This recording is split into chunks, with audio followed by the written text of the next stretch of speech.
Bonjour, bienvenue à studioartfolie.com. Mon nom est Claudine Delaunay, votre animatrice à la créativité au rendez-vous. Étant démonstratrice indépendante, j'utilise beaucoup le coupe-papier de Stampin' Up, dont j'adore et que ça fait depuis 2014 que je suis propriétaire de cet outil et qu'il est indispensable. Je pourrais toujours vanter les mérites de ce coupe-papier-là, mais il y a beaucoup d'autres démonstratrices qui ont fait des vidéos à ce sujet. Moi, aujourd'hui, je vais vous montrer comment entretenir votre coupe-papier, car dernièrement, j'ai eu des petits problèmes au niveau là, qu'il coupait plus aussi bien qu'avant. Pourtant, j'avais changé la lame. Alors, je me demandais quoi faire. Et puis, finalement, je suis allée changer l'autre outil qui était le petit outil ici, la petite bidule là, qui est là pour avoir la petite ligne là, pour aider à couper ou embosser. Puis finalement, j'ai vu d'autres vidéos sur YouTube et merci à France Martin, Frenchies.com, je pense.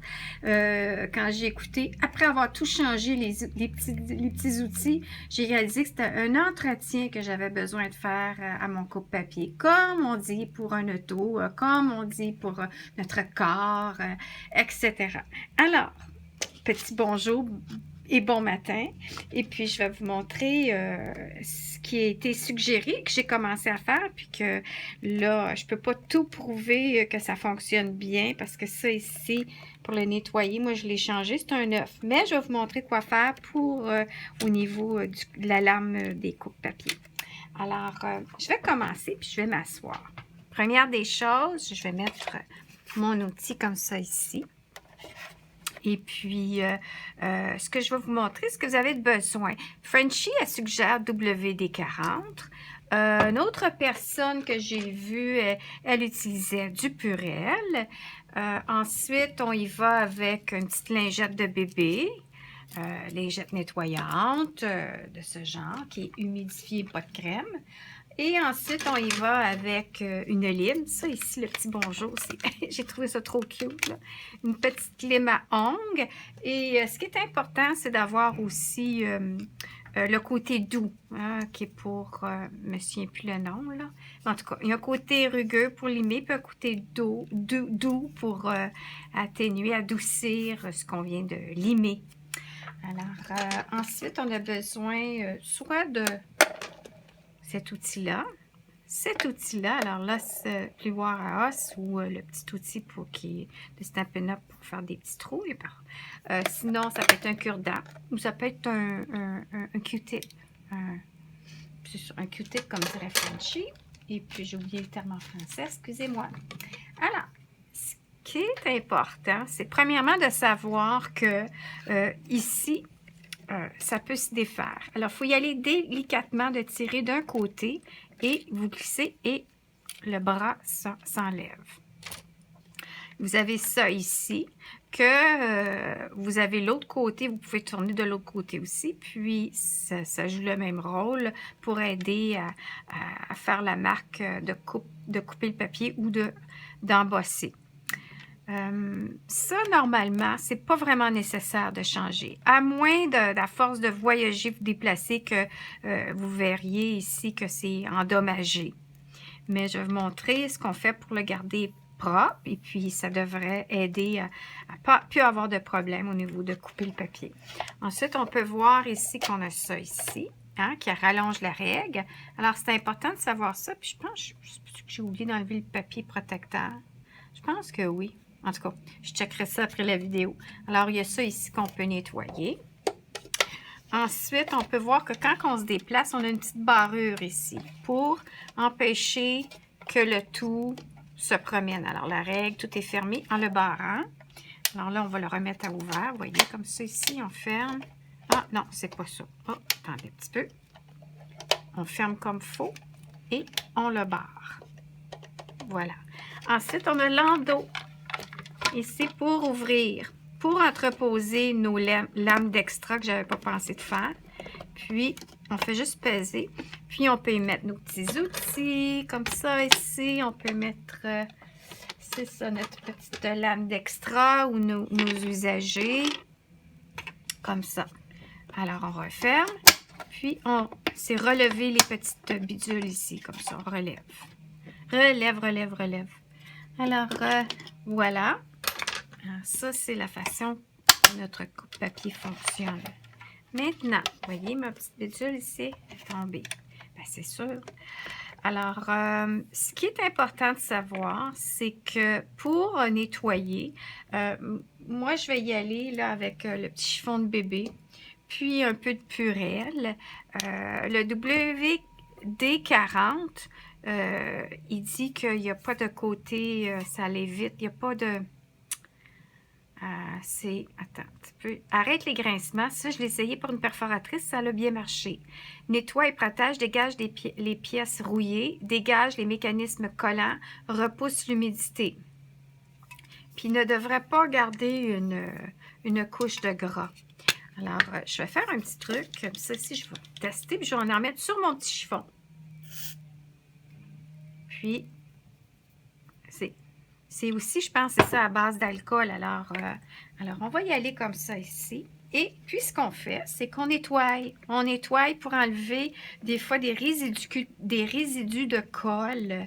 Souvent, quand on coupe et puis on met une carte à l'endos, puis c'est pas tout à fait sec, ou des points de colle. En tout cas, on le sait quand on fait beaucoup de cartes et de petits projets, qu'à un moment donné, il y a un petit peu de colle partout. Alors, c'est la bonne chose qu'on peut faire avec le WD-40 pour enlever les corps gras et la colle. Puis, ce qu'on peut faire ici, vous voyez, c'est tout sec. Alors là, je vais le laisser. Alors, quand il y a une base d'alcool, et puis, wow, c'est super propre. Mais il n'était pas bien sale, j'avais nettoyé déjà. Bon, alors là, la prochaine chose, ce qui est conseillé, c'est d'y aller avec un petit outil pour glisser. Alors, si vous y allez avec votre outil de Stampin' Up, il faut faire attention de ne pas aller à la pointe pour aller glisser dans la petite tige. Dans la mienne, comme je vous dis, elle est neuve, alors on ne peut pas voir grand-chose. L'autre chose, quelqu'un disait, vas-y carrément avec pour dégager s'il y a des brillants. Parce que ce que ça pourrait être, puis que j'ai jeté mon autre, là, c'est sûrement ça qui est arrivé. Parce que à peine que j'ai commencé à l'utiliser, qu'on peut voir qu'il y a un petit peu de noir de résidus. Je vais faire l'autre côté, mais normalement, vous ne devriez pas changer les côtés. Vous devriez attendre vraiment là, que c'est vraiment endommagé d'un côté. À ce moment-là, vous pourriez tourner de l'autre côté. Ces pièces-là de rechange sont disponibles à Stampin' Up aussi. Comme je vous ai dit, j'avais racheté un nouveau petit tapis qui appelle ça. C'est comme un tapis. Bon. Alors, ensuite, ce qu'on va faire, regardez, là, je vais y aller avec, je prends mes petits chiffons.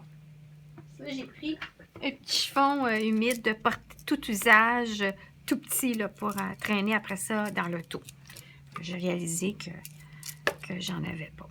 Alors, ce qui est ici, je n'avais pas fait, puis que c'est important, que je trouve qu'il est important, c'est de nettoyer la petite règle, là, ici.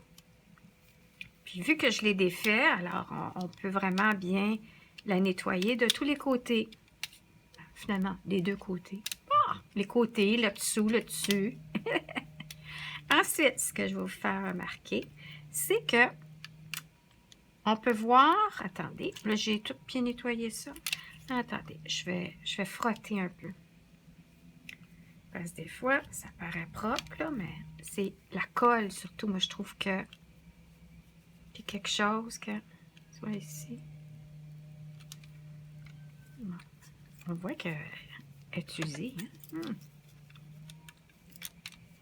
Alors, je vais vraiment frotter comme ça ici.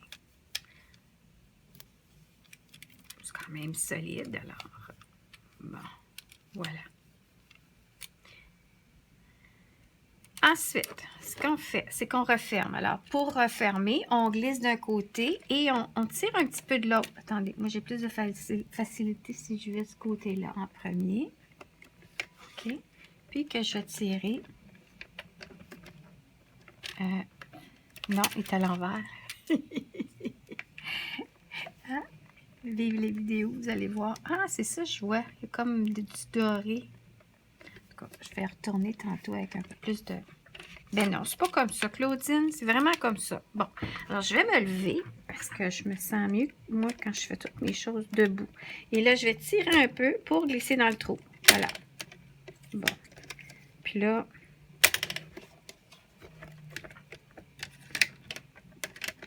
j'ai... Bon! Ah, c'est ma barrure! La barrure est faite aussi pour garder ça fermé. Et c'est pour ça que là, elle ne fermait plus. Alors là, j'ai rouvert. Tout ferme bien. Là, l'autre chose, c'est que vous voyez qu'on a deux petits pitons. Hein? On a un pour embosser puis un pour couper. Alors moi, j'ai toujours mis, depuis quelques mois, un petit bouton rouge ici pour finalement, pour les élèves surtout aussi, de remarquer lequel qui est pour couper. Avant, j'avais lui en haut et j'avais lui en bas. Puis là, oh, on voit que j'ai de la misère. Il n'est pas habitué, lui, d'être en bas. Frenchie, elle a dit quand on le reçoit, justement. Attendez un petit peu. Premièrement, vous pouvez les enlever. Hein? Alors là, vous enlignez ici. Je ne sais pas si vous voyez. Là. Attendez un petit peu. Ici. Ici, un espace. Alors, vous enlignez. Là, quand vous enlignez, là, regardez en dessous. Puis vous allez vraiment bien enligner dans le trou. Quand vous allez le voir en dessous. Et là, ce que vous faites, c'est que vous enlignez dans le trou et là, poussez et ça va s'enlever plus facilement que quand on essaie de le tirer. Alors, moi, j'y vais comme ça, je m'enligne en dessous et je pousse. Alors, normalement, ce qui arrive... excusez.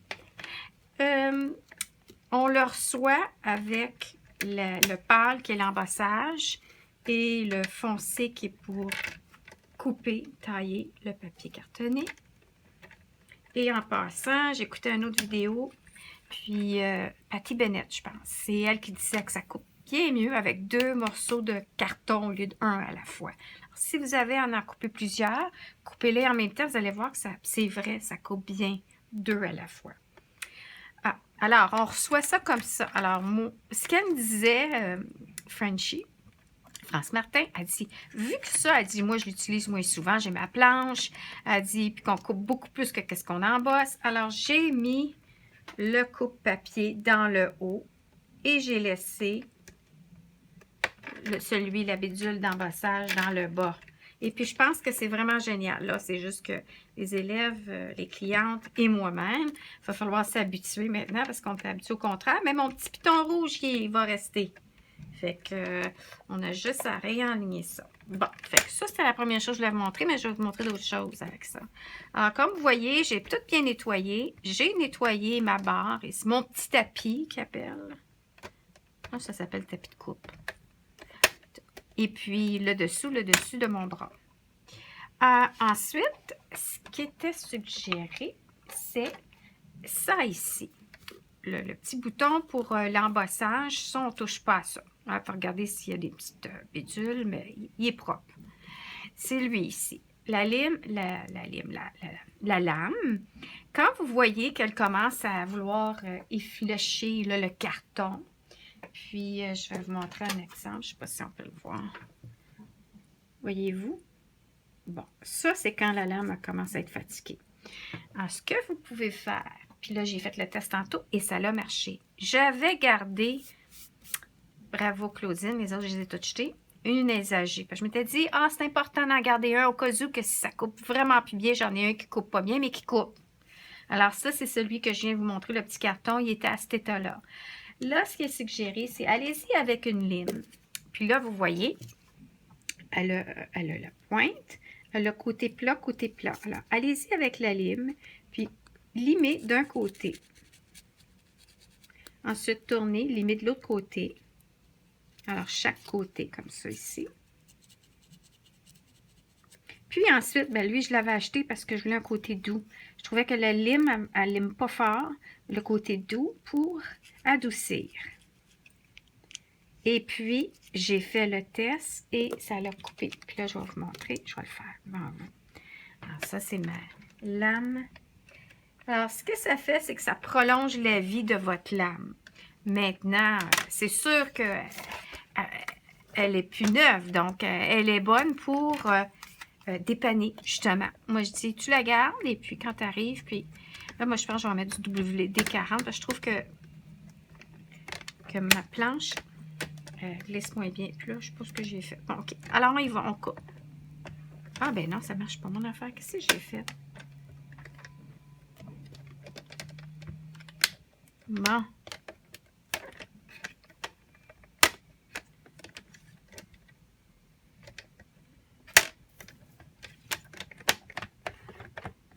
Hey, qu'est-ce qui se passe? Attendez un petit peu, là. J'ai pas mis ça comme il faut.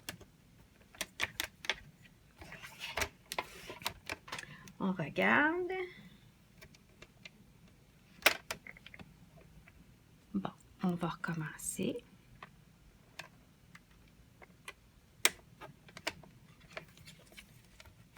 Bon.